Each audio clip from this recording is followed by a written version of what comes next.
नमस्कार। आज की इस वीडियो में हम सॉल्व करने वाले हैं कुछ महत्वपूर्ण जीके प्रश्न जो कि अपकमिंग एग्जाम के पॉइंट ऑफ व्यू से काफी महत्वपूर्ण होने वाले हैं। अगर आपको एग्जाम में डायरेक्ट क्वेश्चन पूछा जाता है उसमें भी ये आपको हेल्प करेगा और अगर आपसे लिंक करके कुछ भी प्रश्न पूछा जाता है तो उसमें भी ये आपको हेल्प करेगा। चलिए वीडियो को शुरू करते हैं। सबसे पहला प्रश्न, 1875 में आर्य समाज की स्थापना किसने की थी? इसका सही उत्तर हो जाएगा ऑप्शन ए, स्वामी दयानंद सरस्वती ने। आर्य समाज की स्थापना किसने की थी? स्वामी दयानंद सरस्वती ने। और स्वामी दयानंद सरस्वती ने आर्य समाज की स्थापना कब की थी? 1875 में। कहाँ पर की थी? ये की थी बॉम्बे, जो कि वर्तमान में मुंबई के नाम से जाना जाता है। अगर मैं बात करती हूँ स्वामी दयानंद सरस्वती की, जो स्वामी दयानंद सरस्वती है, इन्होंने जातिवाद का विरोध किया था और विधवा पुनर्विवाह का समर्थन एवं भारत में महिला सशक्तिकरण के बारे में बात की थी। अगर आपसे पूछा जाता है कि आर्य समाज का अर्थ संस्कृत में क्या होता है? आर्य समाज का अर्थ संस्कृत में होता है नोबल सोसाइटी। अगर आपसे पूछा जाता है कि दयानंद सरस्वती को और किस नाम से जाना जाता था? दयानंद सरस्वती को और महर्षि दयानंद के नाम से भी जाना जाता था। इनका जन्म कब हुआ था? इनका जन्म 1824 में हुआ था। कहाँ पर? गुजरात के। दयानंद सरस्वती का बचपन का नाम क्या था? इनका बचपन का नाम था मूल शंकर तिवारी। और इनके गुरु का क्या नाम था? इनके गुरु का नाम था स्वामी विरजानंद दंडीशा। अगर आपसे पूछा जाता है कि दयानंद सरस्वती ने कौन सा नारा दिया था? दयानंद सरस्वती ने एक नारा दिया था जो कि काफी फेमस है, जिसका नाम है वेदों की ओर लौटो। ईश्वर चंद विद्यासागर। ईश्वर चंद विद्यासागर का बचपन का नाम क्या था? इनका बचपन का नाम था बंदोपाध्याय। ईश्वर चंद विद्यासागर को विद्यासागर की उपाधि किसने दी थी? इनको विद्यासागर की उपाधि दी गई थी संस्कृत कॉलेज कलकत्ता के द्वारा। क्यों दी गई थी? क्योंकि ये संस्कृत भाषा एवं दर्शन में अगाध विद्वता रखते थे। इनके पास जो है संस्कृत भाषा में एवं दर्शन में अगाध विद्वता थी। अगर आपसे पूछा जाता है कि विद्यासागर का अर्थ क्या होता है? विद्यासागर का अर्थ होता है ज्ञान का सागर। यहाँ पर दिया गया है स्वामी विवेकानंद। जो स्वामी विवेकानंद है, इनका बचपन का नाम था नरेंद्र नाथ दत्त।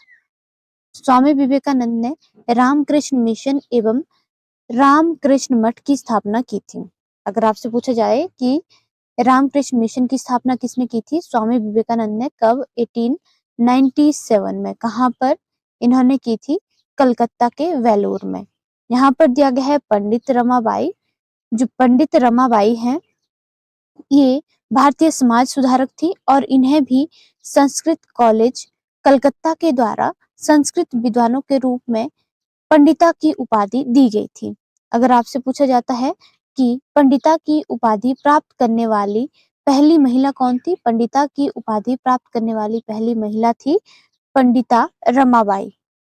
पंडिता रमाबाई को सरस्वती एवं पंडिता की उपाधि कब दी गई थी? इन्हें ये उपाधि दी गई थी 1878 में।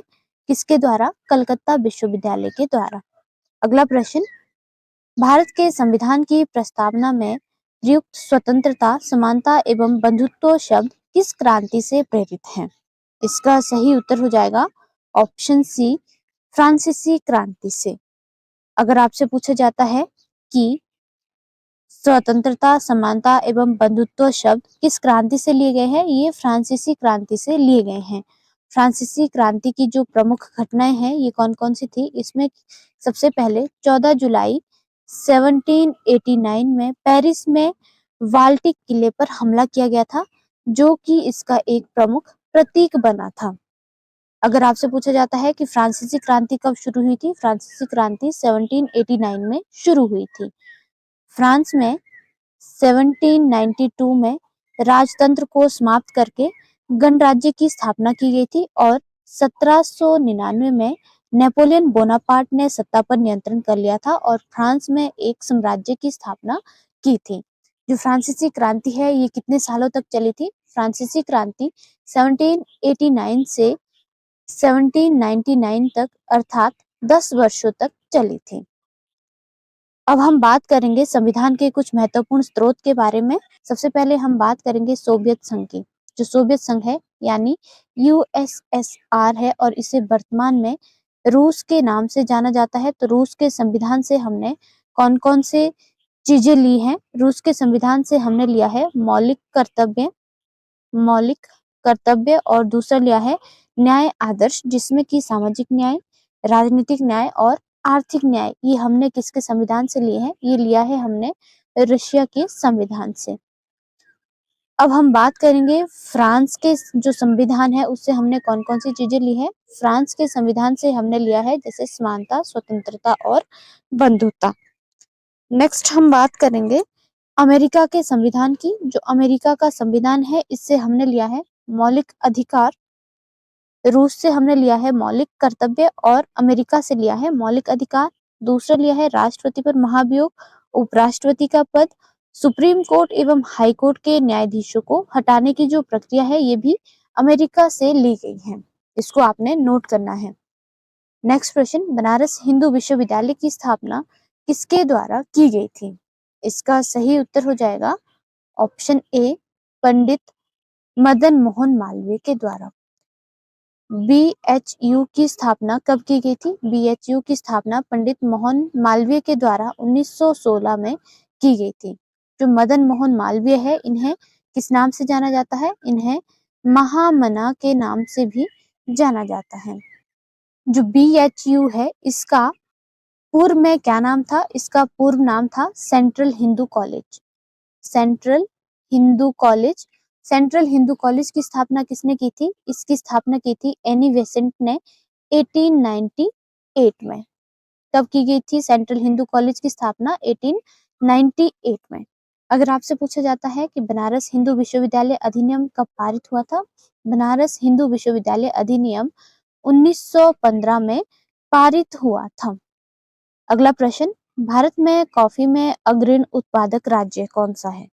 इसका सही उत्तर हो जाएगा ऑप्शन ए, कर्नाटक। भारत में सर्वाधिक कॉफी का उत्पादन कहाँ पर होता है? कर्नाटक में। कर्नाटक में कॉफी का उत्पादन कितने परसेंट होता है? यहाँ पर होता है 70%। इसके अतिरिक्त भारत के अन्य राज्यों में भी कॉफी का उत्पादन होता है जैसे केरल, तमिलनाडु, आंध्र प्रदेश और उड़ीसा। अगर आपसे पूछा जाता है कि भारत में कॉफी की किस किस्म का सर्वाधिक उत्पादन होता है? इसका सही उत्तर हो जाएगा रोबस्टा। भारत में कॉफी की किस्में हैं जैसे अरेबिका और रोबस्टा। कॉफी के उत्पादन राज्य को अवरोही क्रम में व्यवस्थित कीजिए। आप अवरोही क्रम में कैसे व्यवस्थित करेंगे? इसमें सबसे पहले आएगा कर्नाटक, कितने परसेंट? 70%। दूसरे नंबर पर आएगा केरल, 21%। तीसरे नंबर पर आता है तमिलनाडु, 5%। और चौथे नंबर पर आता है आंध्र प्रदेश, पांचवे पे आता है असम एवं छठे में आता है त्रिपुरा। अगला प्रश्न, लेटराइट मृदा लोहा और डैश डैश से समृद्ध होती है। इसका सही उत्तर हो जाएगा ऑप्शन ए, एल्यूमिनियम से। जो लेटराइट मृदा है ये लोहे एवं एल्यूमिनियम से समृद्ध होती है। अगर आपसे पूछा जाए कि लेटराइट मृदा का रंग कैसा होता है? लेटराइट मृदा का रंग लाल होता है। किसके कारण? इसमें उच्च लौह अयस्क होता है जिसके कारण इसका रंग लाल होता है। अगर आपसे पूछा जाए कि लेटराइट मृदा में किसकी कमी पाई जाती है? लेटराइट मृदा में नाइट्रोजन एवं पोटाश की कमी पाई जाती है जिसके कारण ये कृषि के लिए कम उपजाऊ होती हैं। और लेटराइट मृदा का प्रयोग कहाँ पर किया जाता है? लेटराइट मृदा का प्रयोग भवन एवं ईंट निर्माण में किया जाता है। अगर आपसे पूछा जाए कि लेटराइट मृदा सर्वाधिक रूप से कहाँ पर पाई जाती है? लेटराइट मृदा प्रायद्वीपीय पठार के उच्चतम क्षेत्रों में पाई जाती है। अगर आपसे पूछा जाता है कि कौन सी मृदा लोहा एवं एल्यूमिनियम की समृद्धि से बनी है? इसका सही उत्तर हो जाएगा लेटराइट मृदा। अगला प्रश्न, सौर मंडल की खोज किसने की थी? इसका सही उत्तर हो जाएगा ऑप्शन ए, कॉपरनिकस ने। सौरमंडल की खोज किसने की थी? कॉपरनिकस ने। कब? 1543 में। और इन्होंने एक सिद्धांत दिया था। इन्होंने कौन सा सिद्धांत दिया था? इन्होंने कहा था कि ग्रह पृथ्वी की बजाय सूर्य की परिक्रमा करते हैं। जो कॉपरनिकस है इन्होंने क्या कहा था? कॉपरनिकस ने कहा था कि जो ग्रह है ये पृथ्वी की बजाय सूर्य की परिक्रमा करते हैं, अर्थात इन्होंने सन को केंद्र माना था। इस अवधारणा को क्या कहते हैं? इस अवधारणा को कहते हैं हेलियोसेंट्रिक मॉडल। अगर आपसे पूछा जाता है कि कोपरनिकस से पहले किसको केंद्र में रखा गया था? कोपरनिकस से पहले सौर मंडल में पृथ्वी को केंद्र में रखा गया था। यहाँ पर दिया गया है आर्यभट्ट। जो आर्यभट्ट है, इन्होंने दशमलव प्रणाली एवं शून्य के उपयोग की शुरुआत की थी। नेक्स्ट यहाँ पर दिया गया है केपलर।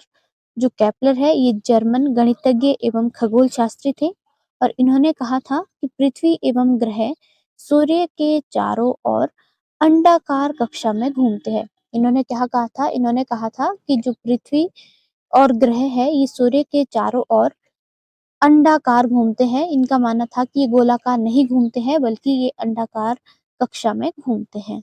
नेक्स्ट यहाँ पर दिया गया है न्यूटन।